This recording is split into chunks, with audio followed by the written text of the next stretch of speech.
En 1996, Stephen King publicó su novela It, una de las más exitosas y famosas en su extensa bibliografía, que más tarde fue llevada al cine en una adaptación que les quitó el sueño a generaciones completas que aún temen a los payasos.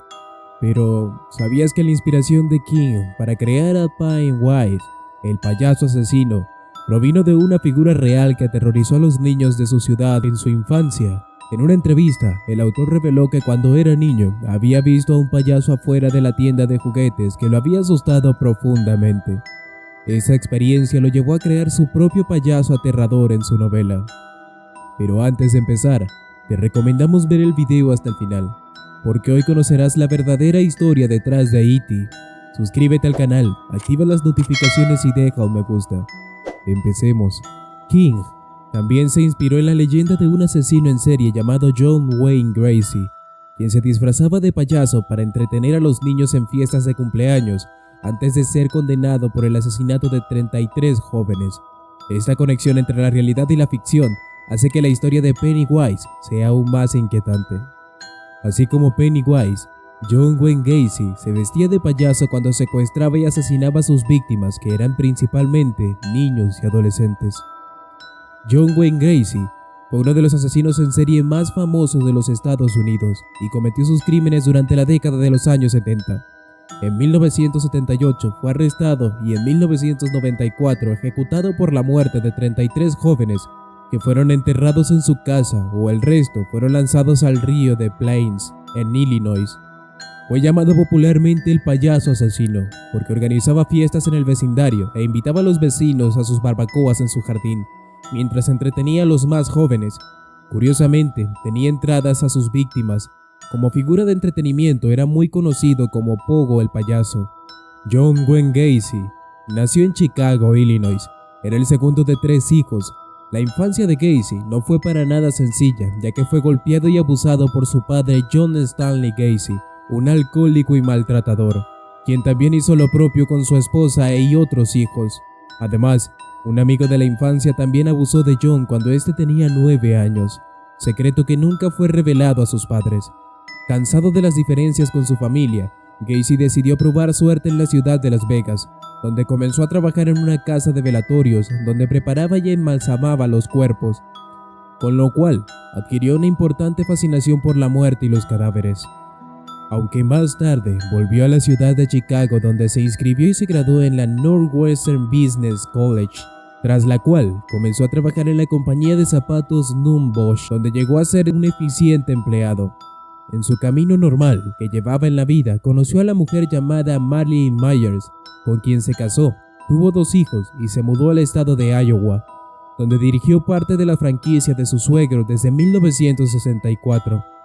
Si bien la vida cotidiana de Gacy parecía ser común, el demonio que llevaba en su interior estaba vivo y a punto de salir a la superficie, ya que en su rol de padre y esposo existía un lobo camuflado con piel de cordero que buscaba saciar su sed de sangre con algún joven, aún escondiendo su posición gay que nadie conocía hasta ese momento. En 1968, aquel matrimonio con Myers se terminó tras ser declarado culpable por abuso sexual a menores.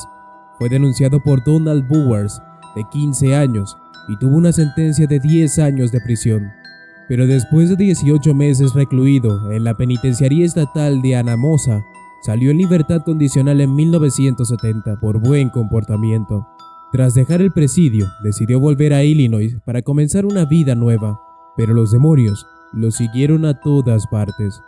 Compró una vivienda en la zona de Northwood Park Township e incursionó en el mundo de la construcción en 1971 y se volvió a casar, esta vez con una joven llamada Carol Hoff, pero su matrimonio se acabó en 1976, puesto que ella manifestaba que no tenían relaciones íntimas y había descubierto que se daba placer con revistas de adultos de contenido homosexual.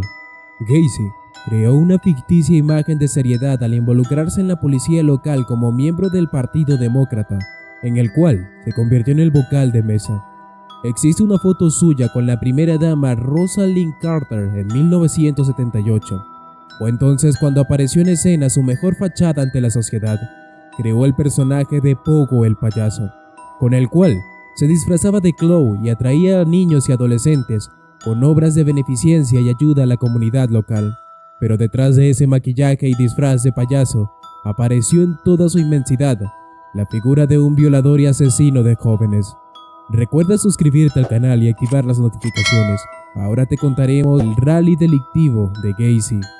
La primera víctima fatal del payaso fue de 16 años, a quien encontró en una estación de micros y convenció para que vaya a dormir a su casa, en la cual le asestó varias puñaladas en el pecho y confesó tiempo más tarde haber tenido un orgasmo, al ver cómo la sangre abandonaba el cuerpo de la víctima.